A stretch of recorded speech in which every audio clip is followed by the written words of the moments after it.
On prépare un lièvre à la royale.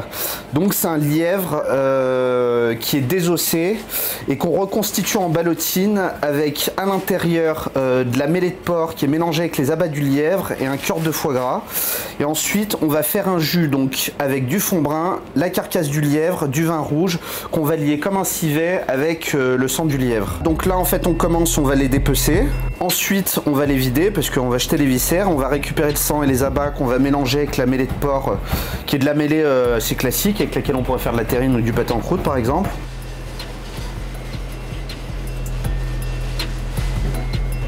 Alors on va le vider donc pour jeter les viscères et surtout récupérer le sang.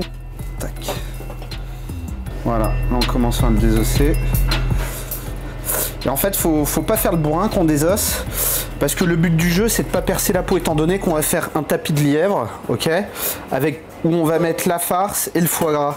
Et si on fait des trous, ça va mal se tenir, ça va se déchirer. Donc faut vraiment être très délicat sur cette étape.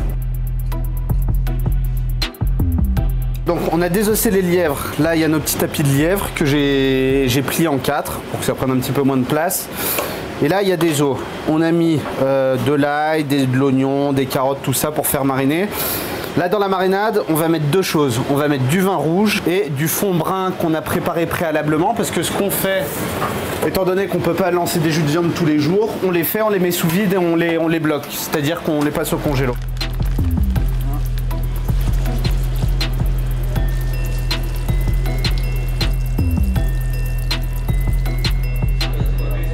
Et donc ça c'est bon, on va le laisser là. Et c'est terminé. Hier on s'est quitté, on avait mis le lièvre avec les os, le fond, le vin rouge, la garniture, tout ça à mariner. En parallèle, on a fait de la mêlée de porc, c'est de la gorge, de la poitrine, des foies de volaille là et les abats du lièvre. Okay. Et là en fait on va monter la farce du lièvre, c'est-à-dire la mêlée, plus le foie gras qu'on avait préparé d'avance, qu'on avait mis au sel et qu'on avait roulé en ballotine.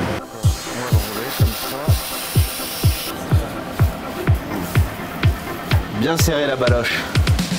On va égoutter le lièvre. On va mettre de la crépine dans le fond. La crépine, c'est la membrane qui sépare les viscères dans le cochon.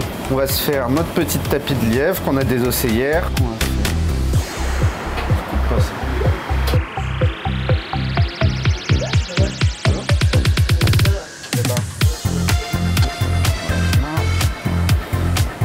Et maintenant, on serre la baloche. Et voilà. Donc là, notre lièvre est monté, il est prêt à être cuit. On va l'enfourner à 72 degrés, on va le laisser cuire toute la nuit. Et demain, il sera prêt.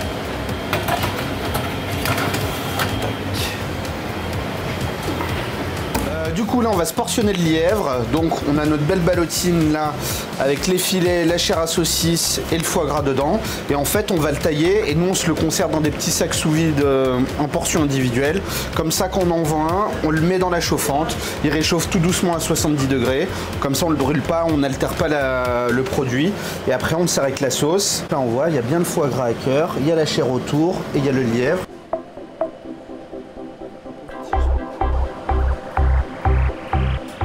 Le jus il est bien lié, c'est un jus de civet, c'est exactement la même chose. Petit tour de moulin.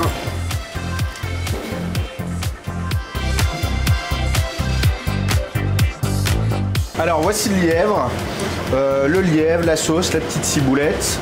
Nous on va le servir avec des pâtes fraîches, on va faire des pappardelle, donc c'est des tagliatelles un peu larges, qu'on va sauter au beurre avec de la sauge, on va mettre un petit peu de parmesan à la fin.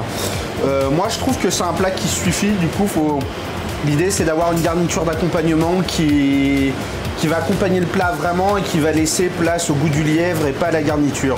Donc ça peut marcher avec des pâtes, ça se fait beaucoup, une bonne purée de pommes de terre, mais il faut rester sur quelque chose qui est très simple.